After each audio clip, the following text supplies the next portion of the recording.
तरह से मोहन भागवत जी बयान दे रखे हैं, उससे सवाल ये भी उठ रहा है कि जो मोहन भागवत या फिर जो आरएसएस है, जो अपनी कट्टरता के लिए जानी जाती है, अब जिस तरह से आप बात करते हैं हिंदुओं की, हिंदुत्व की, तो क्या मतलब उस लाइन से ये माना जा रहा है कि अब उस लाइन से पीछे हट रखे हैं या फिर उस लाइन से बाहर हो जा रखे हैं क्या, जिस तरह से बयान सामने आ रखे हैं? देखिए, संत समाज नाराज है, तमाम संत के तमाम जो बड़े बड़े गुरु हैं, संतगण हैं, वो इस बात को लेकर नाराजगी जाहिर करें, तो उन्हें किस बात का एतराज है? देखिए, पहली बात तो मैं बता दूं कि कभी भी हिंदू कट्टर होता ही नहीं।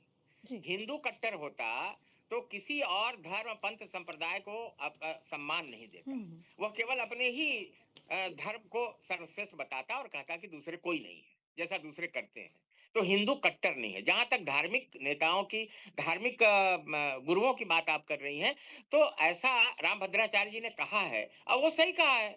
उनके भाषण से, भागवत जी के भाषण में कोई कॉन्ट्रडिक्शन पैदा नहीं हो रही है। जी। उन्होंने कहा हम सहमत नहीं है, भागवत जी के बयान से सहमत है। तो ये उनका संवैधानिक अधिकार है, धर्म गुरुओं को यह अधिकार है कि वह सहमत हो, नहीं सहमत हो। दूसरा, उन्होंने कहा कि हमारे मार्गदर्शक, हमारे निर्देशन देने वाले नहीं है मोहन भागवत जी। जी। तो ये बात सही है कि जो धर्म है वह देश समाज से ऊपर होता है, और धर्म जो जिस रास्ते चलता है उसी पर सब चलते हैं। तो हम्म। उनका सम्मान हम लोग करते हैं, रामभद्राचार्य जी का बहुत ही नमन करते हैं उनको। तो उन्होंने जो कहा कि वो मार्गदर्शक था, वो सही कहा उन्होंने कि वही मार्गदर्शक ठीक है, है। ठीक वही है। सबको निर्देशित कर सकते हैं। भागवत उन्हें निर्देशित नहीं कर अजीत, सकते। ठीक है। तो उस बात से तो सभी सहमत है, उसमें कौन सी बवाल उठा है। उन्होंने किसी भी बयान को काटा नहीं है।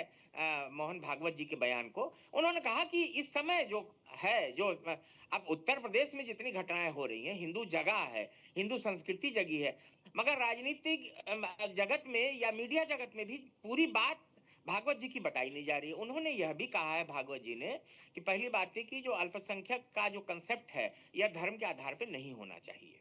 कोई यहाँ अल्पसंख्यक का बहुसंख्यक नहीं रहेगा तभी भारत उन्नति करेगा। सब समान है, सब बराबर हैं, तब भारत उन्नति करेगा। दूसरा, उन्होंने बात कही है, मुद्दे की बात, कि संविधान से ही देश चले।